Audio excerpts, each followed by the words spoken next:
देख रहे हैं इंडिया टीवी। आपके साथ हूं मैं प्रिया सिंह सोमवंशी और वक्त हो चला है अब राजधर्म का। राजधर्म में आज बात होगी उस आदमखोर की जिसके दहशत से उत्तर प्रदेश में लोगों की नींदें उड़ गई हैं।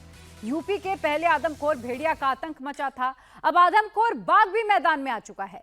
यूपी के किस किस जिले में ये आदमखोर घूम रहा है, कहां कहां दहशत फैली हुई है, आदमखोरों को पकड़ने के लिए योगी सरकार ने किस तरह से चक्रव्यूह रचा है, अब तक कितने आदमखोर भेड़िए पकड़े गए, कितनों की अभी तलाश जारी है, इसके बारे में मैं आपको डिटेल से बताऊंगी।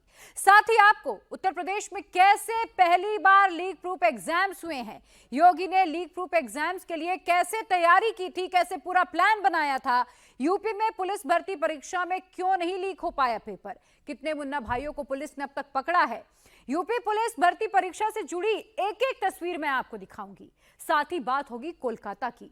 कोलकाता कांड की आग कैसे दिल्ली तक पहुंच गई है, ममता दीदी की चिट्ठी का जवाब पीएम मोदी ने किस अंदाज में दिया, सवालों के घेरे में क्यों है दीदी के सिविक वॉलंटियर्स, और आज कहां कौन कौन प्रोटेस्ट कर रहा है, इसकी भी एक एक तस्वीर ग्राउंड जीरो से मैं आपको दिखाऊंगी।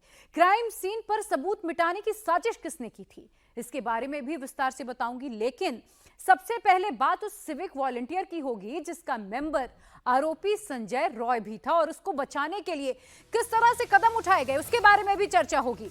कोलकाता के आर्जिकर मेडिकल अस्पताल में 22 दिन पहले एक बर्बरता हुई थी जिसे पूरा देश अभी तक भूला नहीं है। ट्रेनी डॉक्टर्स के साथ रेप हुआ था, बेरहमी के साथ उसकी पिटाई की गई थी और गला घोटकर मार दिया गया था। इस वारदात का असली कातिल कौन है, यह सवाल अभी तक सबके मन में है। इसकी जांच सीबीआई कर रही है, लेकिन जो गिरफ्तार हुआ है, जिसने अपना जुर्म कबूल किया, वो ममता सरकार का सिविक वॉलंटियर था। उसका नाम संजय रॉय है, जिसने कबूल किया कि उसने शराब के नशे में इस पूरी वारदात को अंजाम दिया है। अब एक बार फिर एक और सिविक वॉलंटियर सवालों के घेरे में आ गया। ममता के सिविक वॉलंटियर पर भी शराब के नशे का आरोप लगा है। उसे आर्जिकर मेडिकल अस्पताल के पास से पकड़ा गया है। यह सिविक वॉलंटियर कोलकाता पुलिस का स्टिकर लगाकर बाइक से चल रहा था। वो शराब के नशे में था, वहां लगे बैरिकेड्स में टक्कर मार दिया। तब रात में वहां पर हड़ताल पर बैठे डॉक्टर्स ने उसे पकड़ लिया। वहां सिविक वॉलंटियर को पकड़ने वाले लोग ये कह रहे हैं कि शराब पीकर तुम गाड़ी चला रहे हो। सोचिए, शराब पीकर गाड़ी चलाना तो अपने आप में एक गुनाह है, और शराब के नशे में ये सिविक वॉलंटियर अस्पताल क्यों जा रहा है। लेकिन उससे पहले आप इसका पूरा वीडियो देखिए, फिर आगे की बात होगी।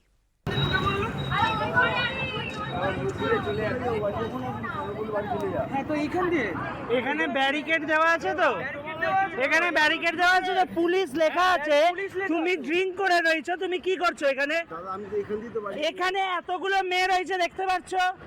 এখানে দেখতে পাচ্ছ কিসের জন্য আমরা এসেছি? আমরা ছেলে খেলা করতে আসিনি নিশ্চয়ই।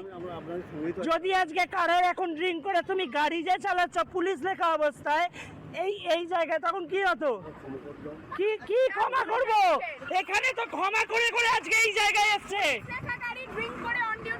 আজকে এই যে নাম্বারটা এইটা, আর আজকে ক্ষমা করে করেই তো আজকে এই পরিস্থিতি। কেন? आपने पूरा वीडियो देख लिया, बातें भी सुन ली। वीडियो में साफ साफ दिखाई दे रहा है कि वो नशे में है। प्रदर्शनकारी कह रहे हैं कि तुम दूसरी तरफ से चले जाओ, लेकिन वो वहां से जाना नहीं चाहता। जहां बैरिकेडिंग्स लगी है वहीं से जाना चाह रहा है। वो शराब के नशे में है और ये कह रहा है कि मैं यहीं से घर जाता हूं। प्रदर्शनकारी डॉक्टर्स ये कह रहे हैं कि देखो यहाँ इतनी लड़कियां बैठी हुई हैं, लेकिन वो यही कहता है कि यहीं से जाना चाहता है। बाद जब प्रदर्शनकारी उस पर दबाव डालते हैं बाद में, तो वो माफी मांगने लगता है। प्रदर्शनकारी डॉक्टर्स ये कहते हैं कि इसी माफी की वजह से तो यहाँ बैठा हूं। यानी प्रदर्शनकारी डॉक्टरों का कहना है कि अगर शराबी सिविक वॉलंटियर संजय रॉय पर पहले कार्रवाई हो गई होती तो शायद इतना बड़ा गुनाह वो नहीं कर पाता। डॉक्टर्स का गुस्सा फूटा हुआ है, अभी तक अस्पताल को ज्वाइन नहीं कर रहे हैं क्योंकि उन्हें अपनी सुरक्षा का डर सता रहा है। ये बातें इसलिए उठ रही हैं क्योंकि जो सिविक वॉलंटियर पकड़ा गया है वो शराब के नशे में है, जिसने 8-9 अगस्त की रात को वारदात को अंजाम दिया था। वो भी ही सिविक वॉलंटियर था, इसी तरह से बाइक इस्तेमाल करता था और उस पर कोलकाता पुलिस का बकायदा स्टिकर भी लगा था। उसने भी शराब पी थी। इस बात को उसने पहले पुलिस के सामने कबूला और फिर पॉलीग्राफ टेस्ट में भी यही बातें सामने आई हैं। संजय रॉय के बाइक पर भी कोलकाता पुलिस का स्टिकर था। इसके बाइक पर भी पुलिस का स्टिकर लगा हुआ है। दोनों ही सिविक वॉलंटियर हैं। सवाल ये उठता है कि जिस सिविक वॉलंटियर को लोगों की रखवाली के लिए पुलिस ने रखा था, सुरक्षा के लिए रखा था, वही शराब पीकर बाइक चला रहा है, वारदात को अंजाम दे रहा है। तो फिर ऐसे में सवाल उठाना तो लाजमी है कि भाई जिनके हाथों में सुरक्षा दे रखी है, अस्पताल में जो सिक्योरिटी देख रहा था, उसी ने इतनी बड़ी घटना को अंजाम दे दिया। बंगाल में सिविक वॉलंटियर्स की संख्या कितनी है और बंगाल पुलिस में उनकी भर्ती क्यों की जाती है, आइए अब उसके बारे में भी विस्तार से चर्चा करते हैं।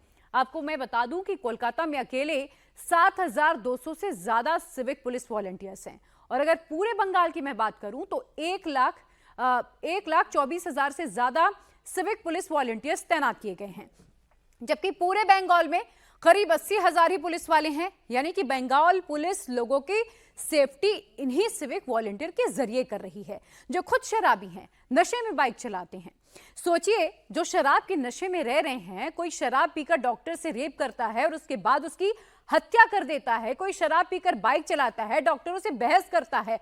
मनीष भट्टाचार्य मेरे सहयोगी और अधिक अपडेट के साथ जुड़ चुके हैं। मनीष, ये बात तो किसी से छुपी नहीं है कि पुलिस की कितनी बड़ी लापरवाही, लेकिन एक कितनी बड़ी घटना हो जाती है, उसके बाद फिर एक सिविक वॉलंटियर सामने आता है जो शराब के नशे में है। ममता बनर्जी कर क्या रही है? क्या उन्हें सुरक्षा का कोई ख्याल ही नहीं बचा है? देखिए, ये दूसरी घटना है। पहली घटना में तो सिविक वॉलंटियर संजय राय को गिरफ्तार कर लिया था, जो इतना बड़ा अपराध उसने किया है। दूसरी बात यह है कि दूसरी घटना में भी ये सिविक वॉलंटियर जो है खुलेआम बाइक चला रहा है, उसमें कोलकाता पुलिस का स्टिकर लिखा है, गंगा सागर गोंड नाम है इस सिविक वॉलंटियर का। और उसके बाद जब ये आरजीकर अस्पताल के डॉक्टर्स के प्रोटेस्ट में जबरन अंदर घुस रहा है, तब इसको रोका गया, तो ये पता लगा कि शराब के नशे में जबरन उसमें जा रहा था। अब आप अंदाज़ा लगाइए कि सिविक वॉलंटियर्स किस तरीके से इस तरीके की घटनाओं को अंजाम देते हैं, उनको रोकने वाला कोई नहीं होता। वो भी तब अभी जब कुछ दिन पहले ममता बनर्जी ने बाकायदा एक ऑर्डर भी निकाला था और सिविक वॉलंटियर्स के जो भत्ते हैं उसमें बढ़ोतरी भी की थी। तो पश्चिम बंगाल में जितने भी एक के बाद एक जो घटना आ रहा है, उसमें कहीं ना कहीं सिविक वॉलंटियर्स की भूमिका इस तरीके के कटघरे में खड़ा करती है। घटनाओं को अंजाम जो दिया जा रहा है, तमाम जो लोग हैं वो ये कह रहे हैं कि सिविक वॉलंटियर्स की जो दादागिरी है वो पुलिस से ज़्यादा होती है। पुलिस के साथ सिविक वॉलंटियर्स मौजूद होती है। सिविक वॉलंटियर्स का काम सिर्फ इतना है कि पुलिस को उस जगह पर सहायता दे, ट्रैफिक में सहायता दे, या कोई अगर लॉ एंड ऑर्डर की सिचुएशन बिगड़ती है तो वहाँ पर सिर्फ खड़ा रहे, ना कि वो खुद पुलिस की तरह काम करना शुरू कर दे। लेकिन जो भी सिविक वॉलंटियर्स यहाँ पर हो रहे हैं और जिस तरीके की घटनाएं हो रही हैं, उससे तो ऐसा लगता है कि सिविक वॉलंटियर्स को एक शेल्टर मिलता है पुलिस अधिकारियों का, और वो जिस तरीके से घटनाओं का अंजाम देना लगते हैं उसमें बहुत बड़ा सवाल खड़ा हो जाता है। तो लिहाजा अभी जिस तरीके की घटना हुई, गंगा सागर गोंड इसका नाम है, पुलिस ने इसको गिरफ्तार कर लिया। बिल्कुल मनीष, ये समझा भी जा सकता है 80,000 कोलकाता पुलिस की संख्या और 1,24,000 सिविक वॉलंटियर्स की संख्या है, समझा जा सकता है कि इनके भरोसे ही पूरी सुरक्षा हो रही है। बहुत शुक्रिया मनीष आपका फिलहाल तमाम जानकारी के लिए। तो यह बात हुई सिविक वॉलंटियर्स की। अब बात होगी कोलकाता कांड पर मचे सियासी संग्राम की। डॉक्टर बेटी को इंसाफ दिलाने के लिए कोलकाता में रोजाना प्रोटेस्ट हो रहे हैं। कभी स्टूडेंट्स प्रोटेस्ट कर रहे हैं तो कभी पॉलिटिकल पार्टियां प्रदर्शन कर रही हैं। डॉक्टर बेटी के लिए न्याय की मांग कर रहे डॉक्टर आज शाम 4 बजे सीबीआई दफ्तर का घेराव भी करने जा रहे हैं।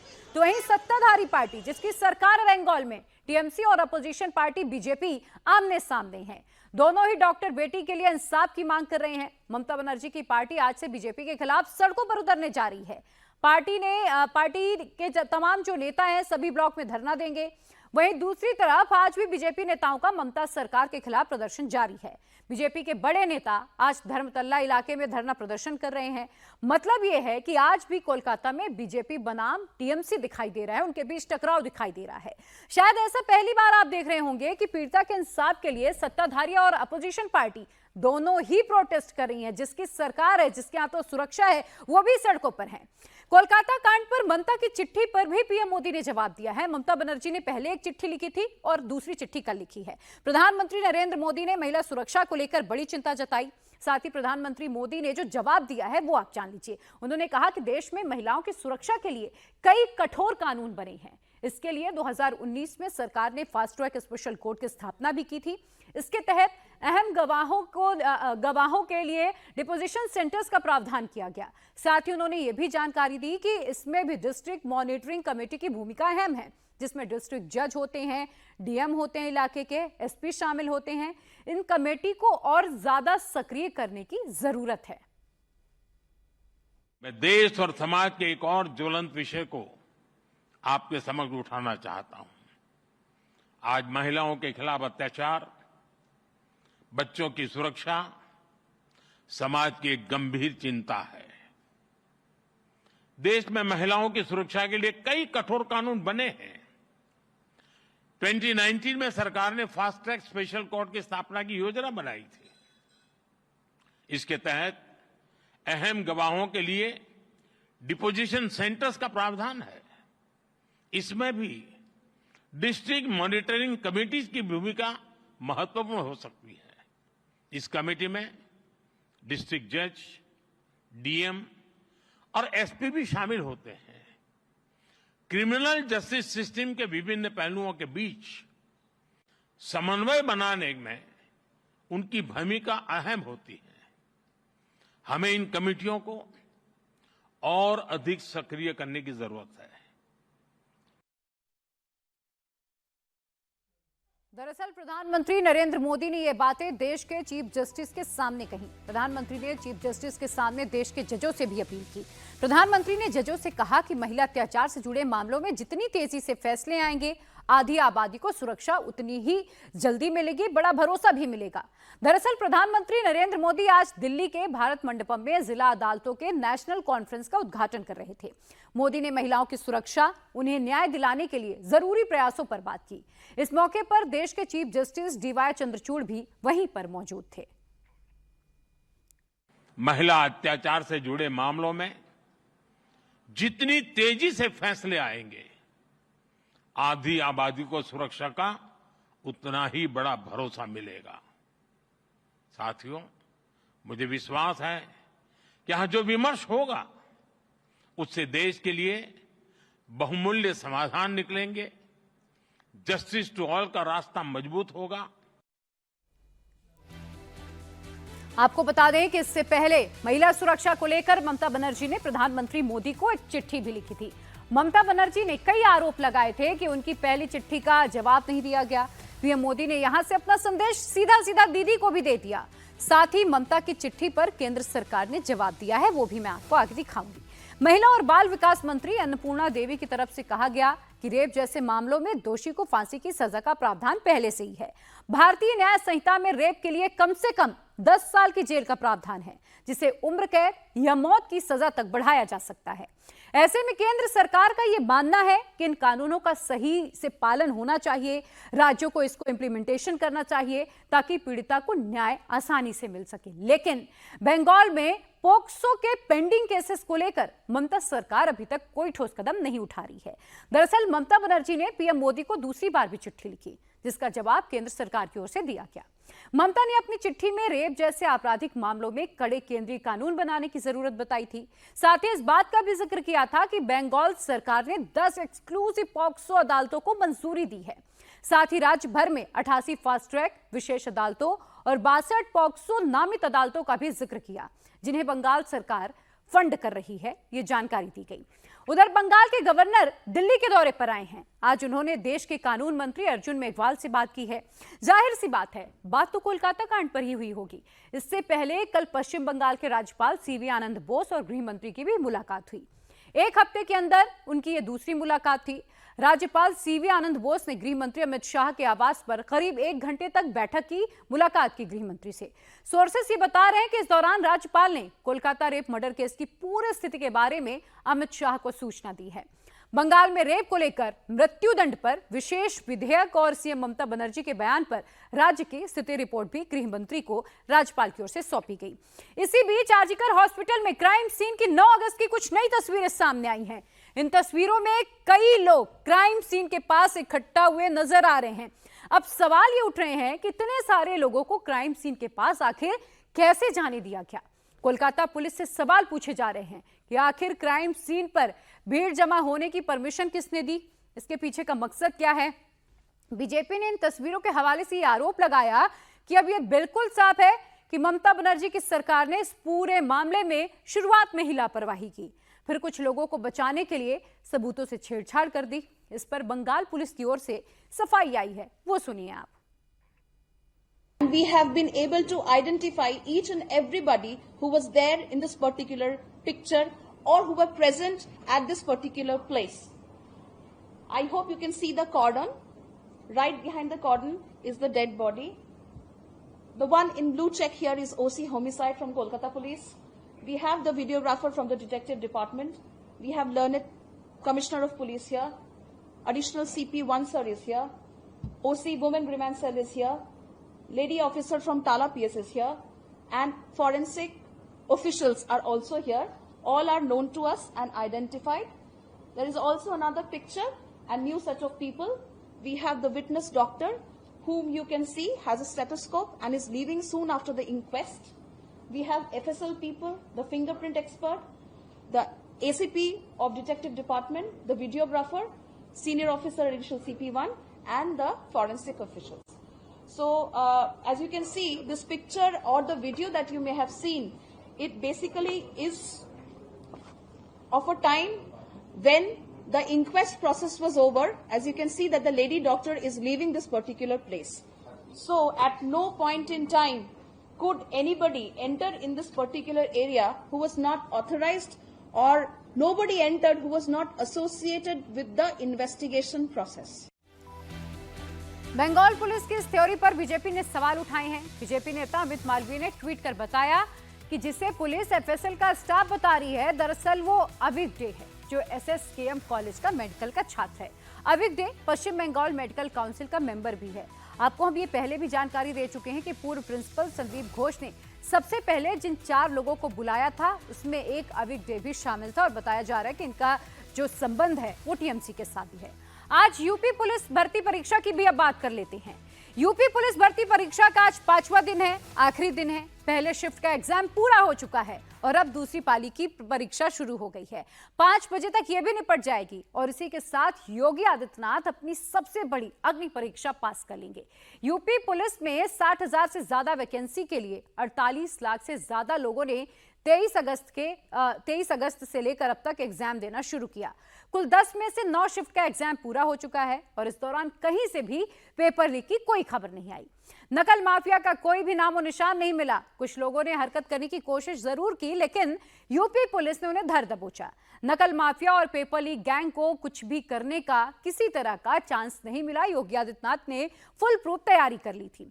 देश में किसी भी राज्य में एग्जाम कराए जाते हैं, जब जो एग्जाम्स होते हैं, भर्ती परीक्षा कराई जाएगी तो योगी मॉडल ही अपनाया जाएगा। पहले राउंड के 3 दिनों में एक भी पेपर लीक की खबर कहीं से नहीं आई। अफवाह जरूर उड़ी, लेकिन उस पर फौरन ही लगाम लगा दिया गया।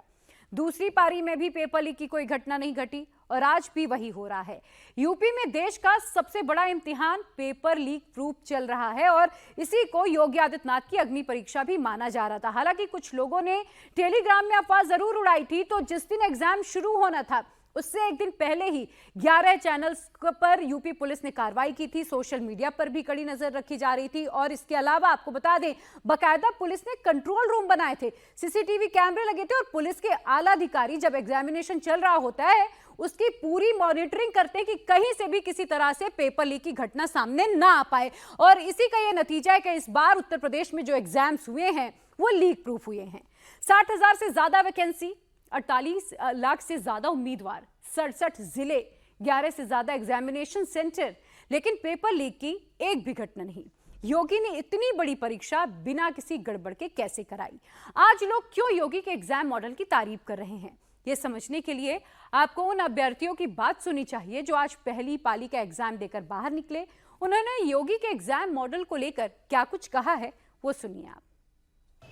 पुलिस अभ्यर्थी का आखिरी दिन का पहला पाली का जो पेपर है वो संपन्न हो गया है। हमारे साथ तमाम स्टूडेंट्स मौजूद हैं, अभ्यर्थी मौजूद हैं जिन्होंने अभी अपना जो पाली का पेपर है वो फिनिश किया है। क्या नाम है आपका, कहाँ से आए हैं? मेरा नाम शिव शंकर, मैं बाराबंकी से हूँ, मैं लखनऊ ही रहता हूँ। इस तरीके के इंतजाम दिखे सुरक्षा लिहाज से? बहुत सुरक्षा के हिसाब से बहुत अच्छा मतलब अच्छा था, सुरक्षा इस बार बहुत टाइट था सर। पेपर लीक हो सकता है, इस तरीके के इंतजाम है? ऐसा कोई मतलब वो नहीं है कि पेपर लीक का कोई संभावना नहीं है। पेपर बहुत अच्छा मतलब अच्छा है वही सर इस बार। हाँ, मेहनत जो होगा वही सफल होगा। जुगाड़ काम नहीं आएगा इस बार? कुछ नहीं सर, बिल्कुल नहीं सर, बिल्कुल नहीं, एकदम बिल्कुल सुरक्षा मामला में बहुत कोई नहीं जुगाड़ हो पाएगा। कहाँ से है, क्या नाम है? शशांक मौर्य, बनारस से जी। इंतजाम अच्छे हैं सरकार? एकदम आप लोग सेटिस्फाइड हैं इंतजाम से? एकदम सर, काफी अच्छा है। फ्री सेवा सर, मतलब आने जाने के लिए भी कोई प्रॉब्लम नहीं है, आदमी जो कहीं से भी मध्यम आ वर्गीय लोग हैं सर, उन लोगों को भी कोई दिक्कत नहीं हो दोबारा रही। आना दूर भी से अब सबसे बड़ी जैसे समस्या आप ही है ने कि आदमी पूछा। दोबारा आना, फिर किराया लगा, सारी चीजें अब ये ना इन्होंने फ्री कर दी है, बहुत अच्छी चीज। भी चाहेंगे मैम कि बिहार से आप आई हुई हैं उत्तर प्रदेश पुलिस के लिए, आप भी सेलेक्ट हों? हाँ चाहेंगे जरूर। अंदर चेकिंग और फ्रिस्किंग के लिए क्या क्या हुआ वो बताएं कर। बहुत अच्छा चेकिंग था, मतलब कुछ भी ऐसे जो घड़ी वॉच ये सब कुछ नहीं ले जाने का हाल था, कुछ नहीं, जूता वूचा कुछ नहीं। कोई सोचे कि अंदर नकल कर लेंगे तो क्या कर पाएगा? बिल्कुल भी नहीं। बोतल आपके 5 सामने प्रश्न पत्र को खोले जा रहे थे कि करवा नहीं? देते थे, कान बाल में ऐसे ऐसे हाथ पूरा कान का एकदम पूरा खुलवा के A to Z नुकसान हो रहा था अगर बाल लंबे हैं तो? A to Z से सब चेक कर रहे हैं। सब चीज सर हाथ के सब अलग कर दिए, बिल्कुल बिल्कुल। चप्पल निकलवा के पूरा ऐसे करवा दिया सर, बेल्ट वगैरह सारा रिमूव इस बार, अंगूठी वगैरह मतलब सब कुछ रिमूव करवा दिया इस बार। उसके बाद अंदर जाने दिया। चिल्लर मतलब आपके पास सिक्के हैं वो भी उन्होंने हटवा दिया, सारी चीजें मतलब कोई सवाल नहीं कर सकता इस बार एग्जाम पे, कोई उंगली नहीं उठा सकता इस बार पे। यूपी से रहने वाले, पूर्वांचल के हैं, जिले सुल्तानपुर के रहने वाले, लेकिन नेशनल इंटर कॉलेज में जो पीजी कॉलेज में सुरक्षा जो था, व्यवस्था बढ़िया थे, यहाँ के कार्यकर्ता भी और मास्टर सभी व्यवहार बढ़िया किए, बच्चे के साथ भी नकल का कोई चांस नहीं हुआ यहाँ। ऐसा भी प्रशासन चाहिए हमेशा, जो पढ़े प्रशासन चाहिए हमेशा भी, जो पढ़े लिखे व्यक्ति हों उसी को सिलेक्शन किया जाए, मेहनत किए, माँ बाप का सपना रोशन करने वालों को व्यक्ति के चाहिए। माँ बाप का नाम रोशन करने वालों को इस बार परीक्षा में उत्तीर्ण होना चाहिए। आपने अपना एग्जाम दे दिया? जी कैसा हुआ एग्जाम? एग्जाम बढ़िया हुआ सर। क्या नाम है आपका? अमित कुमार। कहाँ से हैं अमित? 12 अंकी से हैं सर। जो इंतजाम किए गए हैं सरकार की तरफ से उससे आप लोग? एकदम बढ़िया है सर, कोई दिक्कत नहीं, प्रशासन एकदम टाइट है। इस बार जो बैच आएगा वो बैच बहुत अच्छा आएगा। बहुत अच्छा आएगा सर, क्योंकि सब एकदम बढ़िया फ्रेश होंगे लोग। यूपी के मुख्यमंत्री ने जो वादा किया था वो पूरा हुआ वादा? जी बिल्कुल पूरा हुआ, पूरा हुआ। तो आपने सुना एग्जाम देकर निकल रहे कैंडिडेट्स क्या कह रहे हैं। पिछली बार यही लोग जब यूपी सिपाही का एग्जाम देने आए थे, जब भर्ती निकली थी और पेपर लीक की वजह से इम्तिहान रद्द हो गया था, तो इन्होंने सरकार को खूब खरी खोटी सुनाई थी। विपक्ष को भी योगी सरकार पर सवाल उठाने का मौका मिल गया था, लेकिन इस बार योगी आदित्यनाथ ने किसी तरह की कोई कोर कसर नहीं छोड़ी, किसी तरह का मौका नहीं दिया। एग्जाम में किसी भी तरह की गड़बड़ी को रोकने के लिए हर अभ्यर्थी का बायोमेट्रिक वेरिफिकेशन भी किया गया। हर एग्जाम सेंटर के आसपास जैमर लगा दिए गए थे और सीसीटीवी से निगरानी की गई। ड्रोन कैमरों से चेकिंग की व्यवस्था भी रखी गई थी। सादी वर्दी में यूपीएसटीएफ और एलआईयू भी तैनात कर दी गई। नकल पर नकेल लगाने के लिए 134 नोडल ऑफिसर्स के साथ साथ करीब 25,000 पुलिसकर्मियों को भी तैनात किया गया था और ये पूरा फुल प्रूफ प्लान था। इस पर महीनों से मंथन चल रहा था। इस बार योगी आदित्यनाथ ने छात्रों से वादा किया था कि किसी तरह से भी कहीं से भी कोई मुन्ना भाई नकल करने में सफल नहीं होगा और अगर कहीं से किसी ने थोड़ी भी गड़बड़ी करने की कोशिश की तो तुरंत उसे हिरासत में लिया गया। एग्जाम सेंटर में pen drive, mobile, camera, calculator, credit card, debit card, electronic devices, electronic pen और डिजिटल पेन लाने पर पूरी तरह से पाबंदी लगा दी गई थी ताकि नकल करने के 0% भी चांस ना रहे। तो पूरी तरह से योगी आदित्यनाथ की तरफ से पूरी तैयारी थी। पुलिस फोर्सेस को भी इसीलिए तैनात कर दिया गया था। महीनों की तैयारी थी। इस दौरान कोई भी मुन्ना भाई अगर गलती से भी सेंटर तक पहुंच भी जाता है तो उसे वहीं से गिरफ्तार कर लिया जा रहा है। चौथे दिन हुई परीक्षा में 22 लोग गिरफ्तार किए गए, 19 एफआईआर दर्ज हुई हैं और दोनों पाली में 94 संदिग्ध अभ्यर्थी भी पकड़े गए। बीते 4 दिन की परीक्षा में अब तक 3 सिपाही समेत 62 अभ्यर्थी और सॉल्वर गिरफ्तार हुए हैं। 59 एफआईआर दर्ज हो चुकी हैं। वहीं कुल अब तक 412 संदिग्ध अभ्यर्थी भी पकड़े जा चुके हैं। किसी में अगर कोई भी थोड़ा सा शक होता था तो अंग्रेजी में कहावत है ना कि there is a will there's a way, यानी जहां चाहे वहीं राह है। नकल रोकने के लिए योगी ने जो कानून बनाया उसका इंपैक्ट भी नजर आ रहा है। खुद यूपी के डीजीपी प्रशांत कुमार इस पूरे मामले में एक्टिव भी दिखे, पूरे टाइम एक्टिव थे। डीजीपी खुद एग्जाम सेंटर जाकर वहां का जायजा ले रहे थे कि कहीं से भी कोई गड़बड़ी ना कर पाए। पुलिस के आला अधिकारी भी आज मैदान में नजर आ रहे हैं और सिर्फ आज ही नहीं, पिछले 4 दिनों से जब से एग्जाम्स चल रहे हैं पुलिस के आला अधिकारियों को भी मैदान में उतारा गया ताकि गड़बड़ी के चांसेस बिल्कुल भी ना रहें। देश और विश्व की सबसे बड़ी पुलिस की परीक्षा है, जिसको सकुशल संपन्न कराने में हम लोग सफल हुए हैं और जैसा कि सरकार का संकल्प है कि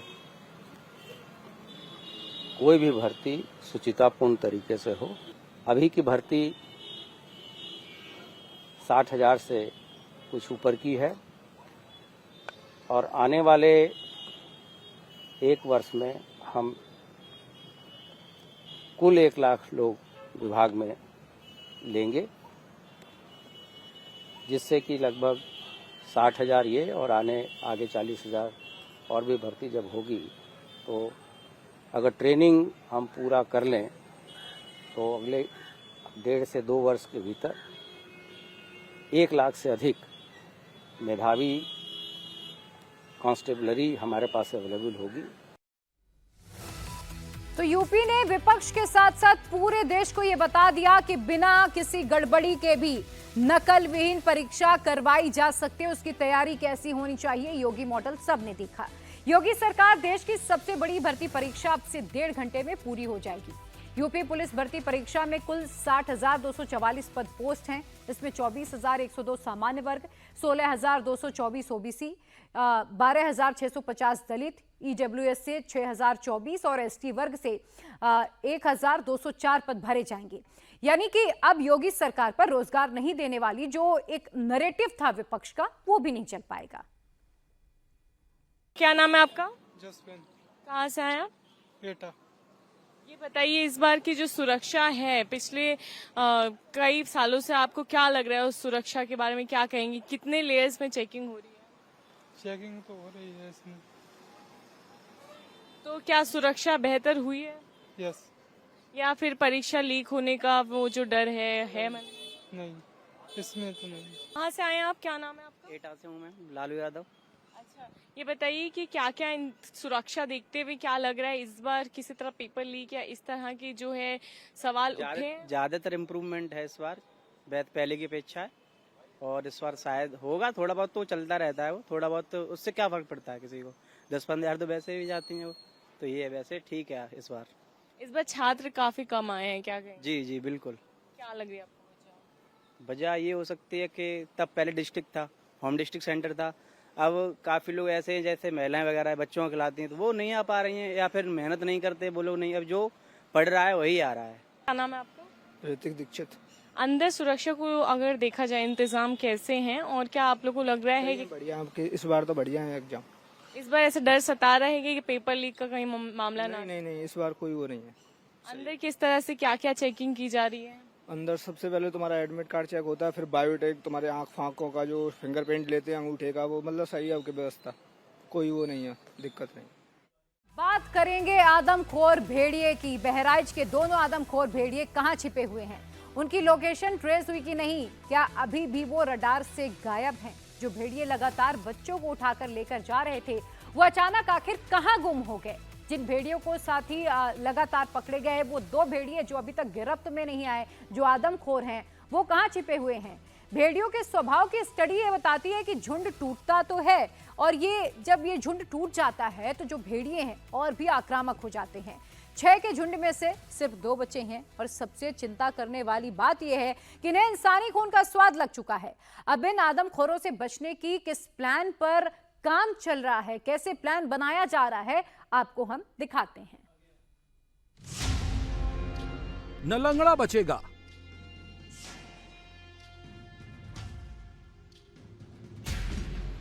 न तगड़ा बचेगा।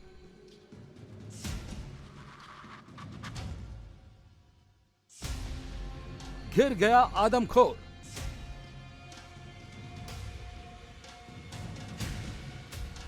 बस कुछ घंटे और।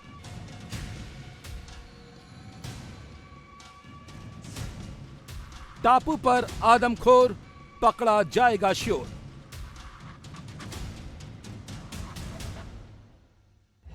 लेकिन जनरली जो वुल्स की जो टेंडेंसी होती है वो होमिंग टेंडेंसी होती है। तो जो एक जगह है जहाँ पे हमने लोकेट किया हुआ है, जहाँ पे उसका घर हो सकता है टापू पे, तो वो डेफिनेटली आएंगे लौट करके। 1 दिन नहीं है, 2 दिन नहीं है, तो डेफिनेटली 3rd डे तो वो आएंगे ही। वे आर देयर। हम लोग पूरी कोशिश कर रहे हैं, टीम्स हमारी लगी हुई हैं, काफ़ी सारी टीम्स लगी हैं, बहुत सारे लोग हैं जो कि बिल्कुल इसी काम पे लगे हुए हैं, and we are constantly monitoring it, और मुझे लगता है कि बहुत जल्दी हम कर लेंगे।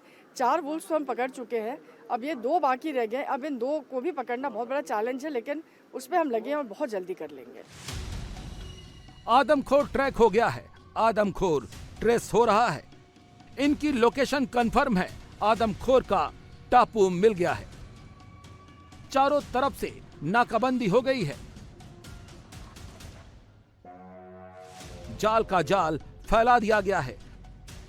ड्रोन कैमरे उड़ रहे हैं, पिंजरे लगा दिए गए हैं। आदमखोर भागेगा और शिकंजे में कस जाएगा।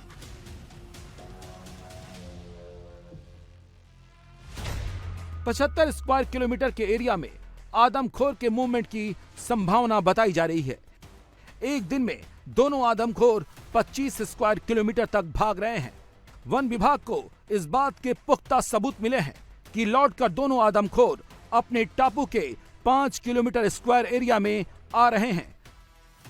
ये हवाई बात नहीं है, रिसर्च एकदम करेक्ट है, लोकेशन एग्जैक्ट है।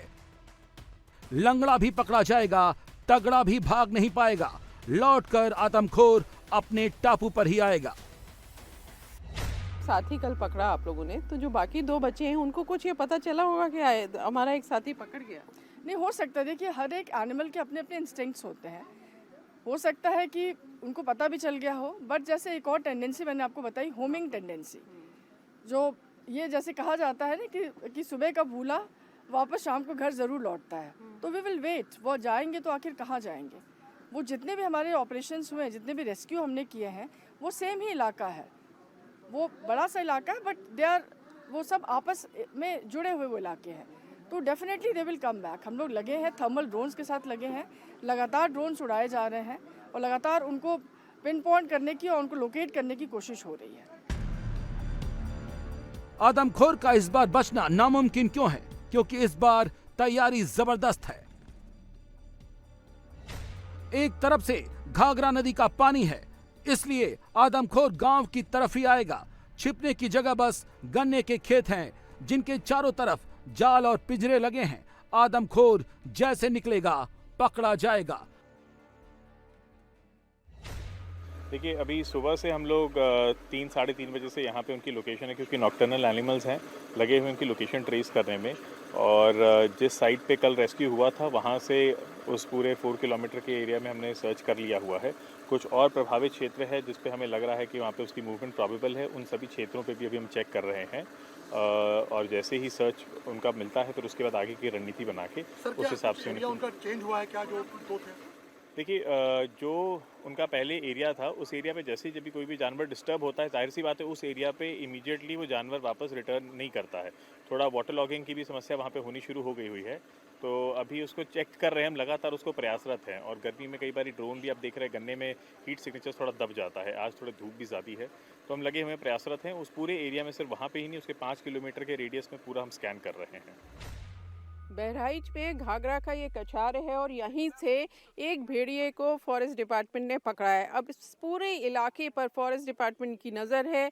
यहाँ जाल आया हुआ है, सामने जाल दिखाई दे रहा है, केज यहाँ लगाई गई है और ड्रोन से पूरे इलाके की निगरानी की जा रही है। करीब 5 किलोमीटर चारों दिशाओं में फॉरेस्ट डिपार्टमेंट नज़र रखे है।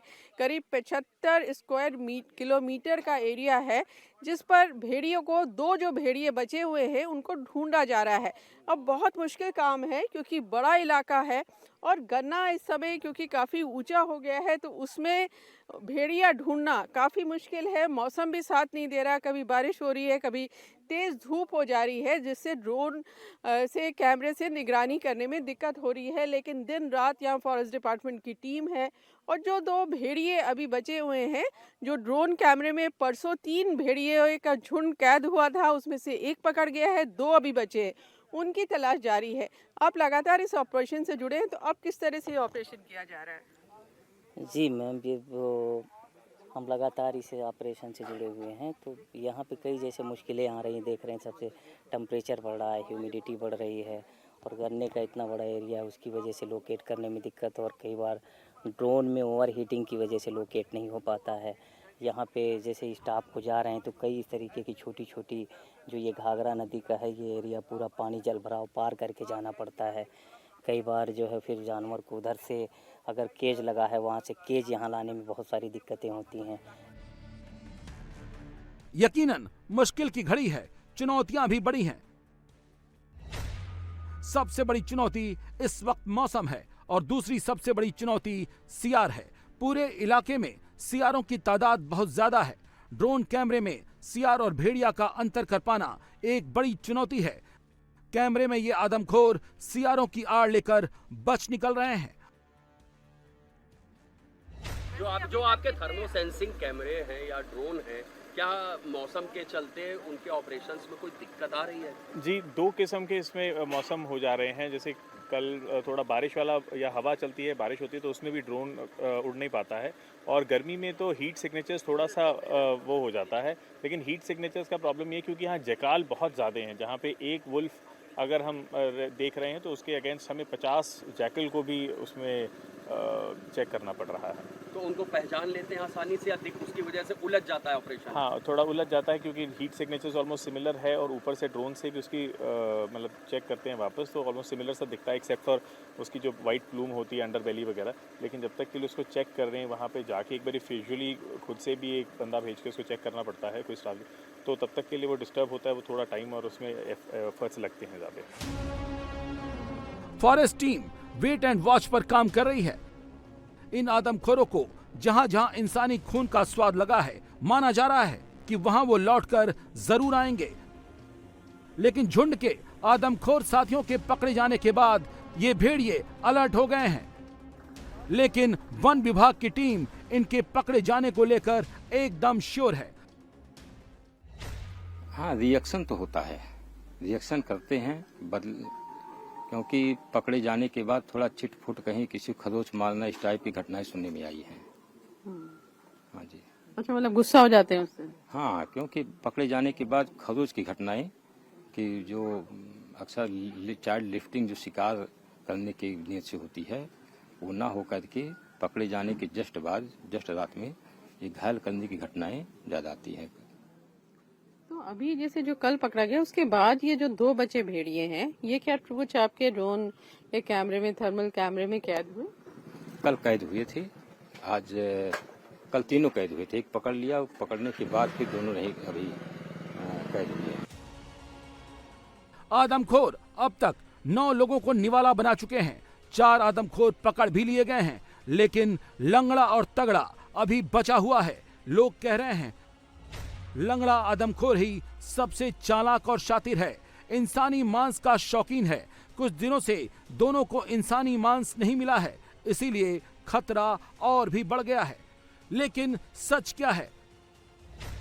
बैनीटर हो गए हैं तो इधर तो 3-4 दिन से शिकार नहीं हुआ है, तो कितने दिन बिना खाए वुल्फ रह सकते हैं?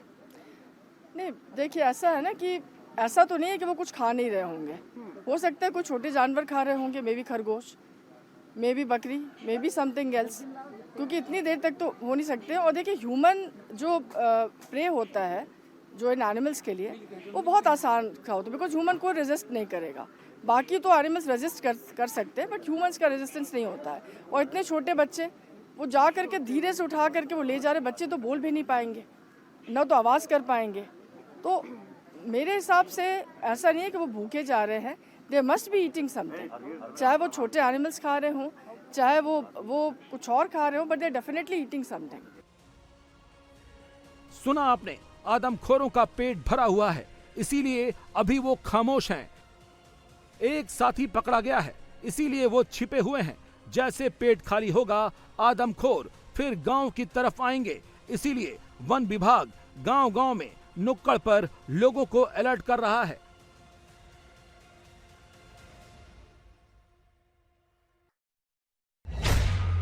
शाम को 10 बजे से 9 बजे से उसको बंद कर दीजिए, और सुबह 5 बजे तक जब तक दिन नहीं हो जाता उसको बंद रखिए। पहला बैरियर तो उसको फिक्स कर दीजिए। अगर दरवाज़ा नहीं है तो किसी भी टटिया बनाइए, बांस की मोटी टटिया बनाइए, उससे कायदे से उसको बांध दीजिए। क्योंकि अभी तक ऐसी कोई घटना नहीं हुई है कि उसने किसी के दरवाजे को तोड़ा हो या किसी के घास फूस के छप्पर को डिस्ट्रैक्ट किया हो, उसमें जगह बना के अंदर गया हो, और उसको आना एकदम सुलभ साधन मिला तो इसलिए वो चला गया अंदर।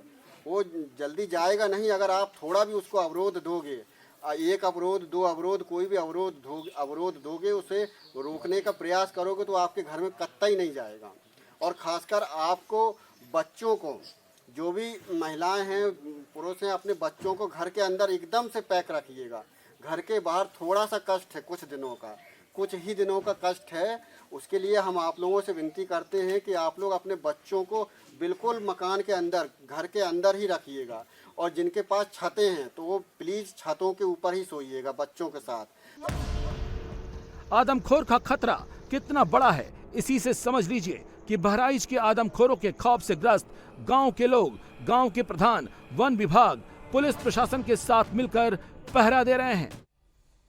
और हरियाणा से इस वक्त एक बड़ी खबर आ रही है। हरियाणा के चरखी दादरी में एक प्रवासी मजदूर की पीट कर हत्या कर दी गई है। बीफ खाने के शक में मजदूर की हत्या का आरोप लगा है। इस वारदात का एक वीडियो भी सामने आया है।